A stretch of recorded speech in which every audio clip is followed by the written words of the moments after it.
शिवसेना पक्ष आणि धनुष्यबाण कोणाचा यावर आजपासून सुप्रीम कोर्टात अंतिम सुनावणी। सुप्रीम कोर्टातील त्रिसदस्यीय खंडपीठापुढे होणार सुनावणी।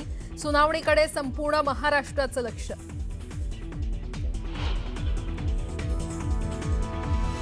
उपमुख्यमंत्री अजित पवारांनी रात्री उशिरा घेतली मुख्यमंत्री देवेंद्र फडणवीसांची भेट। भेटीचं कारण गुलदस्त्यात। अचानक झालेल्या भेटीमुळे चर्चांना उधाण।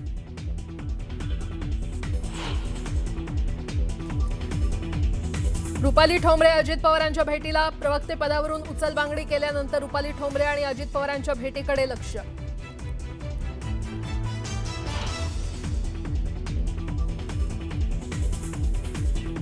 पुण्यातील जमीन व्यवहार प्रकरण गंभीर। आज आणखी मोठा गौप्यस्फोट करणार। सामाजिक कार्यकर्ते अंजली दमानिया यांची माहिती। दमानियांच्या पत्रकार परिषदेकडे नजरा।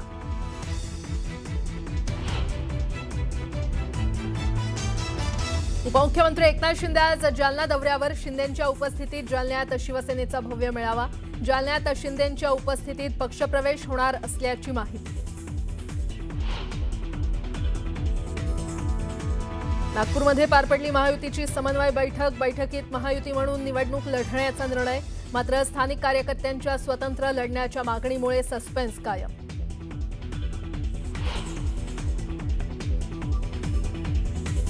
सांगलीत दलित महासंघ अध्यक्ष उत्तम मोहितेंची वाढदिवशीच हत्या तर खुनी हल्ला करणारा शेख जमावाच्या हल्ल्यात ठार।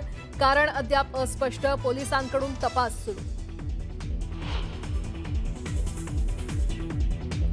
पंतप्रधान नरेंद्र मोदींच्या निवासस्थानी केंद्रीय मंत्रिमंडळाची बैठक। दिल्लीतील स्फोटाच्या पार्श्वभूमीवर केंद्रीय सुरक्षा विषयक समितीच्या बैठकीत मोठा निर्णय होण्याची शक्यता।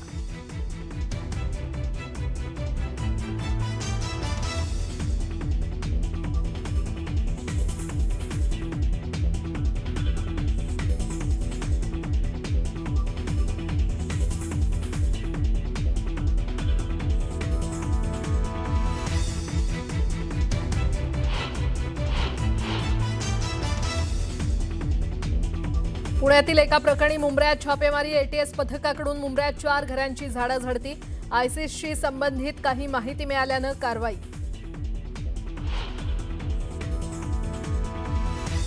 ज्येष्ठ अभिनेते धर्मेंद्र यांना रुग्णालयातून डिस्चार्ज। पुढील उपचार घरी घेणार असल्याची माहिती। धर्मेंद्र यांना काही दिवसांपूर्वी श्वास घेताना झाला होता त्रास।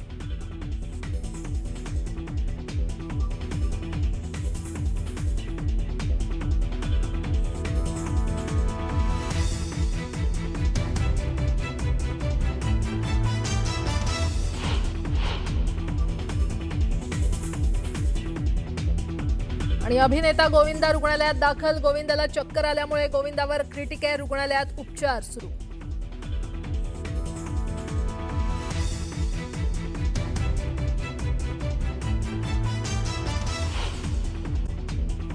बुलेटिनमध्ये स्वागत। एक महत्त्वाची बातमी आपण बघणार आहोत। अभिनेता धर्मेंद्र यांच्या संदर्भातली बातमी आहे। त्यांना रुग्णालयातून डिस्चार्ज देण्यात आलेला आहे। ब्रिज कँडी हॉस्पिटलमधून रुग्णवाहिकेतून त्यांना घरी नेण्यात आलेला आहे। बॉलिवूडचे अभिनेते धर्मेंद्र यांची प्रकृती गेल्या काही दिवसांपासून चिंताजनक होती।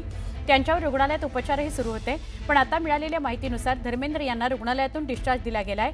आता त्यांना ब्रिज कँडी हॉस्पिटलमधून रुग्णवाहिकेतून घरी नेलं गेलंय। त्यांच्यासोबत रुग्णवाहिकेमध्ये बॉबी देओल सुद्धा उपस्थित होता। त्यांची तब्येत आता सुधारली असून पुढील उपचार ते घरी घेणार आहेत।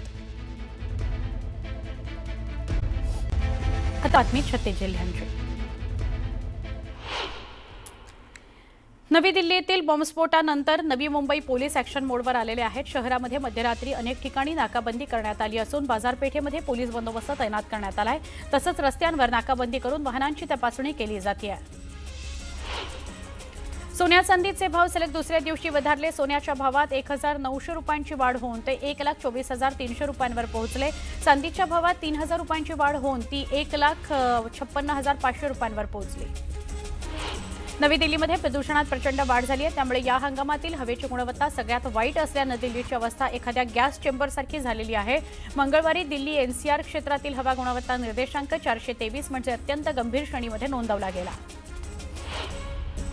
मुंबईच्या उत्तरेकडील प्रवेशद्वारावर होणाऱ्या वाहतूक कोंडीचा आणि वायू प्रदूषणाचा त्रास संपवण्याकरता दहिसर टोल नाक्यावर कृत्रिम बुद्धिमत्तेचा वापर करून टोल भरणा प्रक्रिया वेगवान करण्याचा नवा प्रस्ताव सादर करण्याचे निर्देश परिवहन मंत्री प्रताप सरनाईक यांनी दिले। या संदर्भात मंगळवारी मंत्रालयामध्ये बैठक आयोजित करण्यात आली होती। प्रवाशांच्या सोयीकरता कोकण रेल्वेनं आधुनिक डीजी लॉकर सुविधा सुरू केली आहे। ही सुविधा रत्नागिरी, थिविम आणि उडुप्पी या स्थानकांवर 16 ऑक्टोबरपासून कार्यान्वित झाली आहे। या उपक्रमामुळे प्रवाशांना आपला सामान सुरक्षितरित्या ठेवण्याची आधुनिक, स्वयंचलित आणि डिजिटल सुविधा उपलब्ध झाली आहे। दक्षिण रेल्वेकडून थोकूर जोकाटे दरम्यान दुहेरीकरणाच्या कामाकरता NI ब्लॉक घेण्यात येणार आहे। दुहेरीकरणाचं काम 12 नोव्हेंबर ते 23 नोव्हेंबर 2025 या कालावधीमध्ये पार पडणार असल्यानं या काळात काही गाड्या नियंत्रित, पुनर्नियोजित किंवा आंशिक रद्द करण्यात येतील, असं कोकण रेल्वेनं स्पष्ट केलं आहे। इंजिनिअरिंग, फार्मसी, कृषी, बी प्लॅनिंग या अभ्यासक्रमांची PCB आणि PCM तसंच MBA अभ्यासक्रमाची प्रवेश परीक्षा CET सेलकडून आगामी शैक्षणिक वर्षापासून 2दा घेण्यात येणार आहे। त्यानुसार यंदा PCB, PCM आणि MBA अभ्यासक्रमाची पहिली CET परीक्षा एप्रिल 2026 मध्ये तर दुसरी CET परीक्षा मे 2026 मध्ये घेतली जाणार आहे।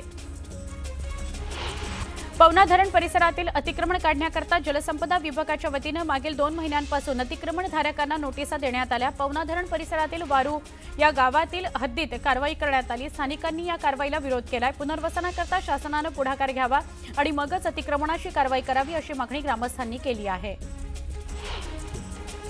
मुळशी तालुक्याच्या विकासाच्या दिशेनं आणखी एक मोठं पाऊल पडलंय। मुख्यमंत्री देवेंद्र फडणवीस आणि केंद्रीय मंत्री नितीन गडकरी यांच्या विशेष प्रयत्नांमुळे 16 कोटी रुपयांचा भुगाव बायपासच्या कामाला गती मिळणार आहे। हा प्रकल्प राष्ट्रीय महामार्ग प्राधिकरणामार्फत सुरू असून पुणे महानगर प्रदेश विकास प्राधिकरणाकडून जागेचा ताबा घेण्यात येत आहे। कार्तिकी यात्रेच्या पार्श्वभूमीवर संत तुकोबांच्या देहू नगरीकडे भक्तांचा प्रवास सुरू झालाय। मुख्य मंदिरामध्ये पायी दिंड्या दाखल होऊ लागल्या असून या दिंड्या तळ कोकणातील उरण, पनवेल, नवी मुंबई, कुलाबा आणि माणगाव इथल्या वारकरी भाविकांच्या आहेत। या भक्तीच्या उवळणीमध्ये देहू नगरी पुन्हा एकदा उजळली आहे।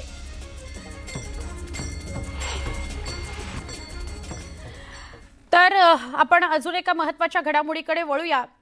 संध्याकाळी 5:30 वाजता पंतप्रधान नरेंद्र मोदींच्या निवासस्थानी केंद्रीय मंत्रिमंडळाची बैठक बोलवण्यात आलेली आहे। राजधानी दिल्लीतील लाल किल्ला परिसरात स्फोटाच्या पार्श्वभूमीवर ही बैठक अत्यंत महत्त्वाची आहे। यावेळी केंद्रीय सुरक्षा विषयक समितीची बैठक होणार असल्याची सूत्रांची माहिती आहे। त्यामुळे या बैठकीत काय निर्णय घेतला जातो याकडे संपूर्ण देशाचं लक्ष लागलेलं आहे। पंतप्रधान नरेंद्र मोदी यांनीच केंद्रीय सुरक्षा विषयक समितीची ही बैठक बोलावलेली आहे।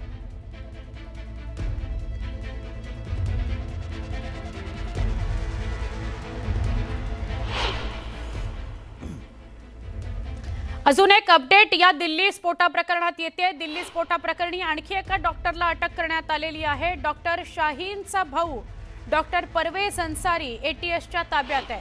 जम्मू काश्मीर पोलीस आणि UP ATSचा अन्सारीच्या घरावर छापा पडला आणि त्याला ताब्यात घेण्यात आला।